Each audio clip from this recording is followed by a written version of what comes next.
Okay, so we're going to look at I'm Not in Love by 10cc. So before we start, I'm just going to talk about chords. This probably isn't for a total beginner. This is for someone who's starting to bar chords and wanting to know a little bit more knowledge, and it's a good little exercise to really get to know some of these chords. So I just want to start with two shapes, the E shape and the A shape. So the E, I want to establish some different colours of chords here. So we know E minor, we take that off. So that gives us a sad feel. Put it back on. That's your E major.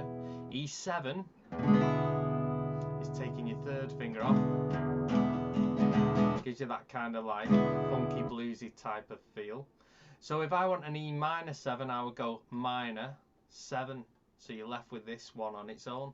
So that's doing the minor and the 7 in this E shape. So where that comes into play is if you know the chromatic scale here, E, F, F sharp, G, G sharp, A sharp, B, etc., all the way up to E. If I want a G sharp minor, I would place this on the G sharp on the 4th fret, place the E shape on because we're in the E shape. If I want the minor, I would treat this E shape the same way I would down here. So you take that off, that's a G sharp minor, place it back on, G sharp 7, G sharp minor 7, would both of them. Okay, so that's how you treat the E shape. Now, I'll just talk briefly about the A shape. So you've got an A, you've got an A minor, you've got an A7. Now you want an A minor 7, so you've got to minor it and 7 it. So that's an A minor 7. Now if you learn the notes on the 5th string, A sharp, B, C, C sharp, D, etc., all the way up to A, that's your chromatic scale, just your notes in order really on the top. If you go to the 4th fret, that's a C sharp. If you play this A minor shape, this isn't called an A minor chord because that's an A minor chord. This is now got a new root, so it's a C sharp, so it's a C sharp minor. If I want a C sharp minor 7, take that little finger off, C sharp minor 7. Okay, so it's well worth knowing this chromatic scale. If you're new to this, then just work on that. Okay, I'm going to show you briefly where I put that into practice on the in the verse, because we've not done the intro yet. So if you look at the A to A minor, you could very easily do that open, but then you've got to do this big shift to this bar chord, this G sharp.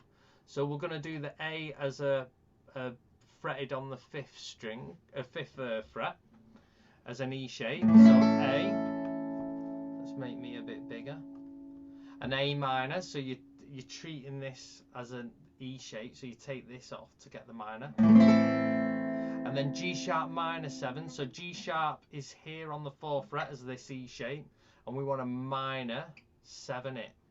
And then G sharp 7, so you put this 2nd finger back on.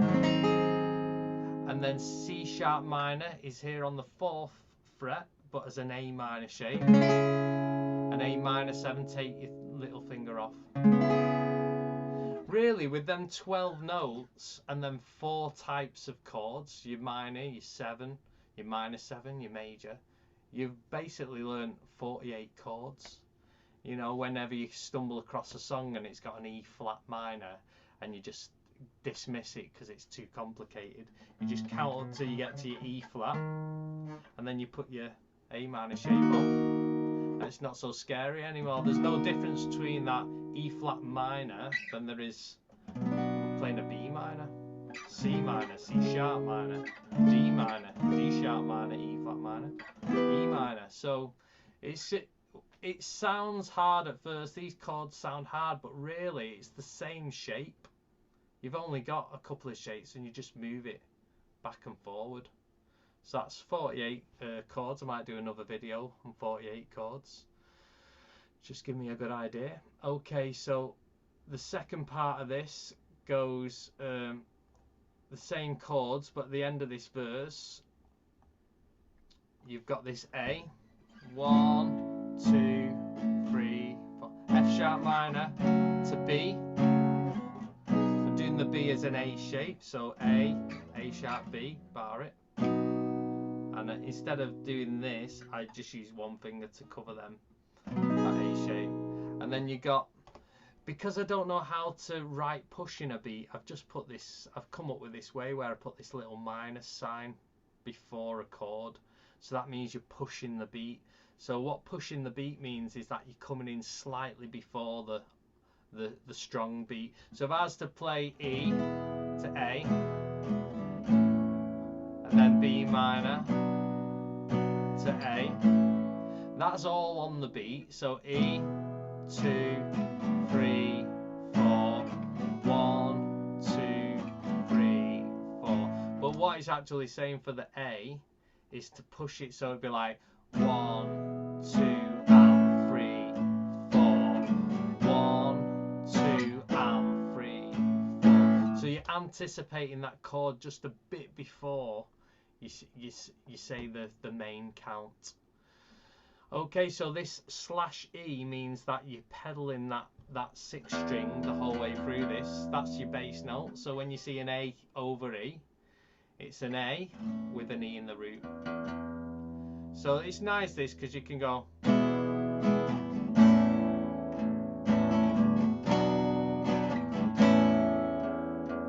So you got this drone all the way through.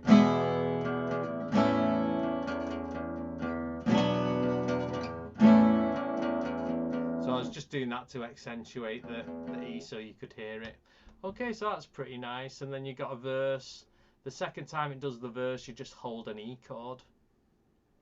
And then you got this section here, which is A minor for 2 beats, D7, G to E minor for 2.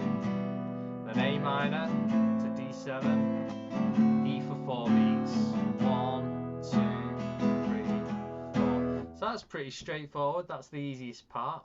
Now let's look at this intro, which is A over B to B. I'll tell you what, I'll just zoom in on that. So A over B, you can play an A chord like this. So the over B, the /B means you need a B in the root. So if you think of A as your root, A sharp B, you need this note on the top string, 7th fret, as part of this chord. So a good way that a lot of jazz players play, they play the A like this, where instead of barring it, they just put this first finger on the 2nd string, and from there you can move this 3rd finger up, and what it does is it naturally mutes the 5th string, so you're not worrying about, you don't want to hear that 5th string open, you want to mute it. So that's an A over B to a B. So this is your root, and play an E bar chord on A over B to B.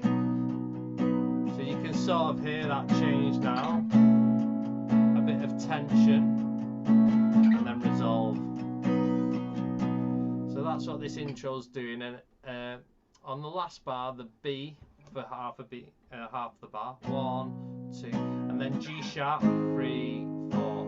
So G sharp over C. So your G sharp's there on the 4th fret, and your C's here on the 3rd. So you want this kind of shape. I'm just going to probably just play the G sharp, forget the over C, because it's probably a bit tricky to just get to that. Okay, so I'm going to go for this now. If you're stuck on any of that, go over it again. I'm going to go from this A over B. You ready? A over B to B. A over B.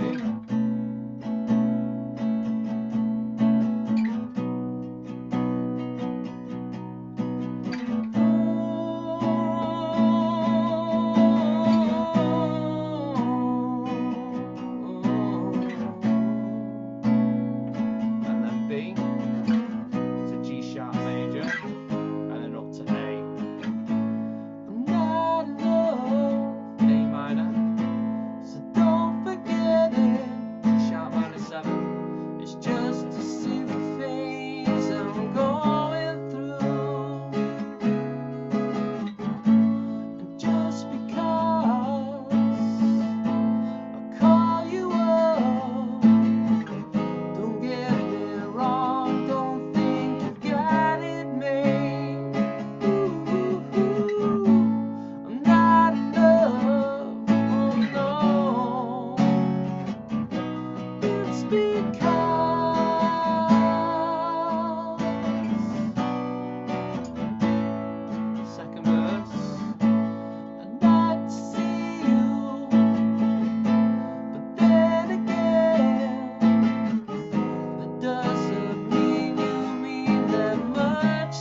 don't know if you noticed, but sometimes there when I did the F sharp minor, I used the sort of E hack thing video that I did a while back to the B, where I'm not fully barring that, and to E. It just gives it a nice ring to it if you're just doing it as an acoustic part. And sometimes on the A over B, you just relieve that you're not barring because your hand strains through this song. So, okay, hope you enjoyed that. Great song to play. Never get bored of it. Thank you. Bye.